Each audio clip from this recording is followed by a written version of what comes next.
ಅಧ್ಯಾಯ 3. ಭಕ್ತಿ ಸಂಜೀವನದ ಪ್ರಾರಂಭ.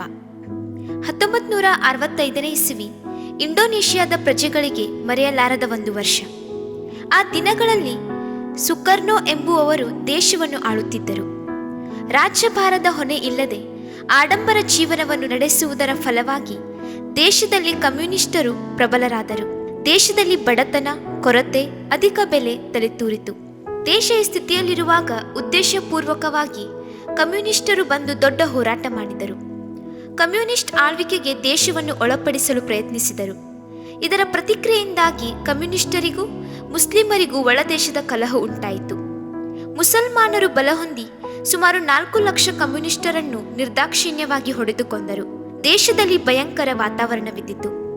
ಇಂತಹ ಸನ್ನಿವೇಶದಲ್ಲಿ ಹೊಸ ಜನಾಧಿಪತಿಯಾಗಿ ಸುಕಾರ್ತೋ ಎಂಬುವವರು ಇಂಡೋನೇಷ್ಯಾದ ಆಡಳಿತವನ್ನು ವಹಿಸಿಕೊಂಡರು. ಅಂದಿನಿಂದ ಹಿಂದೂ, ಮುಸ್ಲಿಂ ಮತ್ತು ಕ್ರೈಸ್ತರಲ್ಲಿ ಸಮನ್ವಯ ಜಾರಿಗೆ ಬಂದಿತು. ಆ ದಿನಗಳಲ್ಲಿ ಪವಿತ್ರಾತ್ಮನು ದ್ವೀಪಗಳಲ್ಲಿನ ಕ್ರೈಸ್ತ ದೇವಾಲಯಗಳಲ್ಲಿ ಚಲಿಸಲಾರಂಭಿಸಿದನು. ಈ ಸಂದರ್ಭದಲ್ಲಿ ಒಂದು ದ್ವೀಪದಲ್ಲಿ ವಿಶೇಷವಾದ ಭಕ್ತಿ ಸಂಜೀವನ ಉಂಟಾಯಿತು. ಆ ದ್ವೀಪದ ಹೆಸರು ತಿಮೋರ್.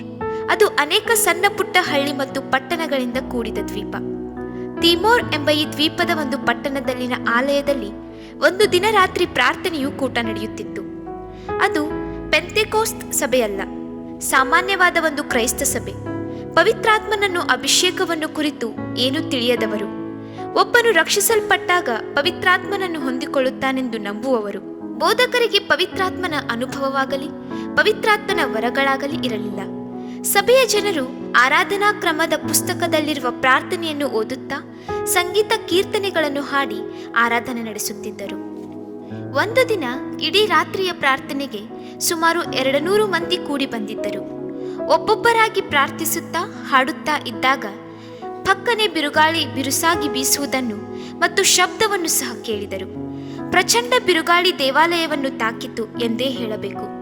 ಅದು ಪ್ರತಿಯೊಬ್ಬರ ಆತ್ಮವನ್ನು ಉತ್ತೇಜಿಸಿತು. ಕ್ಷಣದಲ್ಲಿ ಅವರ ಪ್ರಾರ್ಥನೆಗಳೆಲ್ಲ ಮಾರ್ಪಟ್ಟಿತು.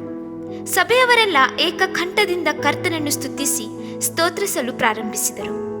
ಸಭೆಯವರ ಪ್ರಾರ್ಥನೆ ಮಾರ್ಪಟ್ಟಿದ್ದನ್ನು, ಕರ್ತನನ್ನು ಸ್ತುತಿಸುತ್ತಾ ಆತನ ಪ್ರೀತಿಯಿಂದ ಉತ್ತೇಜಿತರಾಗುತ್ತಿರುವುದನ್ನು, ನಾನಾ ಭಾಷೆಗಳನ್ನು ಮಾತಾಡುತ್ತಿರುವುದನ್ನು ಬೋಧಕರು ಕಂಡು ಚಕಿತರಾದರು.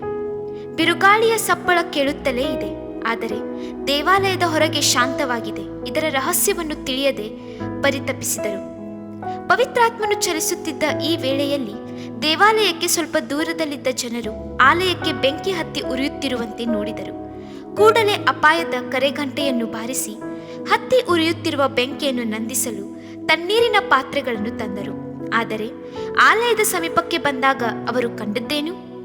ಆಲಯಕ್ಕೆ ಏನು ನಷ್ಟವಿಲ್ಲದನ್ನು ಆಲಯದ ಒಳಗೆ ಜನರು ಚಪ್ಪಾಳೆ ತಟ್ಟುತ್ತಾ ಹಾಡುತ್ತಾ ಪವಿತ್ರಾತ್ಮ ಭರಿತವಾಗುತ್ತಿರುವುದನ್ನು ನೋಡಿ ಬಹಳ ಆಶ್ಚರ್ಯಪಟ್ಟರು. ಕರ್ತನು ಮುಳ್ಳಿನ ಪೊದೆಯಲ್ಲಿ ಮೋಶೆಗೆ ದರ್ಶನ ಕೊಟ್ಟಾಗ ಮುಳ್ಳಿನ ಪೊದೆಯಿಂದಲೇ ಬೆಂಕಿಯ ಜ್ವಾಲೆ ಉರಿಯುತ್ತಿರುವುದನ್ನು ಪೊದೆ ಸುಡದೆ ಹಾಗೆ ಇದ್ದಿತು. ಹಾಗೆಯೇ ಆಲಯದಲ್ಲಿ ಬೆಂಕಿ ಉರಿಯುತ್ತಿದ್ದಂತೆ ಕಂಡರೂ ಆಲಯಕ್ಕೆ ಯಾವ ಅಪಘಾತವೂ ಉಂಟಾಗದೇ ಇದ್ದಿತು. ಒಳಗೆ ಸಭೆಯವರು ಆರಾಧಿಸುತ್ತಿರುವುದನ್ನು ಅವರು ನೋಡಿದಾಗ ಅದು ಕರ್ತನ ವಿಶೇಷವಾದ ಅಗ್ನಿಜ್ವಾಲೆ ಎಂದು ತಿಳಿದುಕೊಂಡರು. ಎಲ್ಲರೂ ಸ್ವರವೆತ್ತಿ ಹಲ್ಲೇಲೂಯ, ಸ್ತೋತ್ರ ಎಂದು ಹೇಳುತ್ತಿದ್ದರು. ಅವರ ಆರಾಧನೆಯ ಕ್ರಮವೆಲ್ಲ ಪೂರ್ತಿಯಾಗಿ ಮಾರ್ಪಟ್ಟಿತು.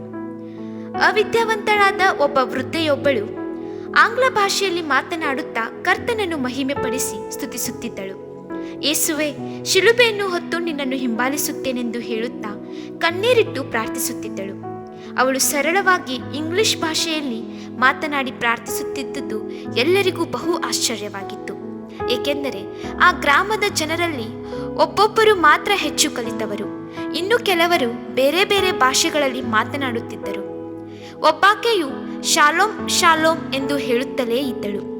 ಇಬ್ರಿಯ ಭಾಷೆಯಲ್ಲಿ ಶಾಲೋಮ್ ಎಂದರೆ ಸಮಾಧಾನ ಎಂದರ್ಥ. ಸ್ವಲ್ಪ ಹೊತ್ತಿನಲ್ಲಿ ಆ ಗ್ರಾಮದ ಜನರು ಆಲಯದ ಹೊರಗಡೆ ಕೂಡಿ ಬಂದರು. ಆಲಯದ ಒಳಗೆ ಪ್ರಾರ್ಥಿಸುತ್ತಿರುವವರ ಶಬ್ದ ಒಂದು ಕಡೆ, ಆಲಯದ ಮೇಲೆ ಕಾಣಿಸಿಕೊಂಡಿರುವ ಅಗ್ನಿಜ್ವಾಲೆ, ವಿಶ್ವಾಸಿಗಳು ಆಡುತ್ತಿರುವ ಭಾಷೆಗಳು, ಇವೆಲ್ಲವೂ ಅವರನ್ನು ಬೆರಗುಗೊಳಿಸಿತು. ಬಂದಿದ್ದ ಜನರಲ್ಲಿ ಪಕ್ಕನೆ ಪಾಪದ ಭೀತಿ ಉಂಟಾಯಿತು. ಪ್ರತಿಯೊಬ್ಬರು ಗೋಳಾಡಿ ಅತ್ತು ತಮ್ಮ ತಮ್ಮ ಪಾಪಗಳನ್ನು ಅರಿಕೆ ಮಾಡಲಾರಂಭಿಸಿದರು. ಕರ್ತನು ಅನೇಕರ ಪಾಪ ಕೃತ್ಯಗಳನ್ನು ಪ್ರಕಟಿಸಿದನು. ಅವರೆಲ್ಲ ಹೃದಯ ಮುರಿದವರಾಗಿ ಕಲ್ವಾರಿಯನ್ನು ದೃಷ್ಟಿಸಿ ಪಾಪಕ್ಷಮೆಯನ್ನು ಪರಿಶುದ್ಧತೆಯನ್ನು ಹೊಂದಿ ರಕ್ಷಣೆಯ ಆನಂದವನ್ನು ಅನುಭವಿಸಿದರು. ಆ ಸಮಯದಲ್ಲಿ ಒಬ್ಬ ಸಹೋದರನು ಎದ್ದು ನಿಂತು ಕರ್ತನ ಆತ್ಮ ಪ್ರೇರಣೆಯಂತೆ ಅಪೊಸ್ತಲರ ಕೃತ್ಯಗಳು ಅಧ್ಯಾಯ 2 ವಚನ 17-19 ಈ ವಚನಗಳನ್ನು ಪವಿತ್ರಾತ್ಮನು ಪ್ರಕಟಿಸುತ್ತಿರುವುದಾಗಿ ಹೇಳಿದನು. ಕಡೆ ದಿನಗಳಲ್ಲಿ ಎಲ್ಲ ಮನುಷ್ಯರ ಮೇಲೂ ನನ್ನ ಆತ್ಮವನ್ನು ಸುರಿಸುವೆನು. ನಿಮ್ಮಲ್ಲಿರುವ ಗಂಡಸರು ಹೆಂಗಸರು ಪ್ರವಾದಿಸುವರು, ಸೂಚಕ ಕಾರ್ಯಗಳನ್ನು ಉಂಟು ಮಾಡುವೆನು. ಈ ವಚನಗಳನ್ನು ಅವರು ತೆಗೆದು ಓದಿದ ನಂತರ ಸಂಕ್ಷೇಪವಾಗಿ ಒಂದು ಸಂದೇಶವನ್ನು ಕೊಟ್ಟರು. ಹೆಚ್ಚು ಕಡಿಮೆ ಅರ್ಧ ಗಂಟೆಯ ಉಪದೇಶ ಪ್ರತಿಯೊಬ್ಬರ ಹೃದಯವನ್ನು ಬೆಳಗಲಾರಂಭಿಸಿತು. ಪ್ರತಿಯೊಬ್ಬ ಕ್ರಿಸ್ತನು ಸಭೆಯ ಹಿರಿಯರು, ಬೋಧಕರು ಮಾರನೆಯ ದಿನದಿಂದ ಸುವಾರ್ತೆ ಸಾರಲು ಗ್ರಾಮಗಳಿಗೂ ಎಸ್ಟೇಟ್ಗಳಿಗೂ ಹೋಗಬೇಕೆಂದು ತೀರ್ಮಾನಿಸಿದರು. ಕರ್ತನ ಆತ್ಮನಿಂದ ಪ್ರೇರಿತವಾಗಿ ಪ್ರವಾದನೆಯಾಗಿ ಹೇಳಲ್ಪಟ್ಟ ಮಾತುಗಳು ಒಬ್ಬೊಬ್ಬರ ಹೃದಯದಲ್ಲಿ ಭದ್ರವಾಗಿ ನಿಂತಿತು. ಆ ಕೂಡಲೇ ವಾಕ್ಯಕ್ಕೆ ಕಿವಿಗೊಟ್ಟ ಸಣ್ಣ ಪುಟ್ಟ ಗುಂಪುಗಳಾಗಿ ಭಾಗಗಳಾಗಿ ಸಮೀಪದಲ್ಲೂ ದೂರದಲ್ಲೂ ಇರುವ ಗ್ರಾಮಗಳನ್ನು ಸಂಧಿಸಲು ತೀರ್ಮಾನಿಸಿಕೊಂಡರು.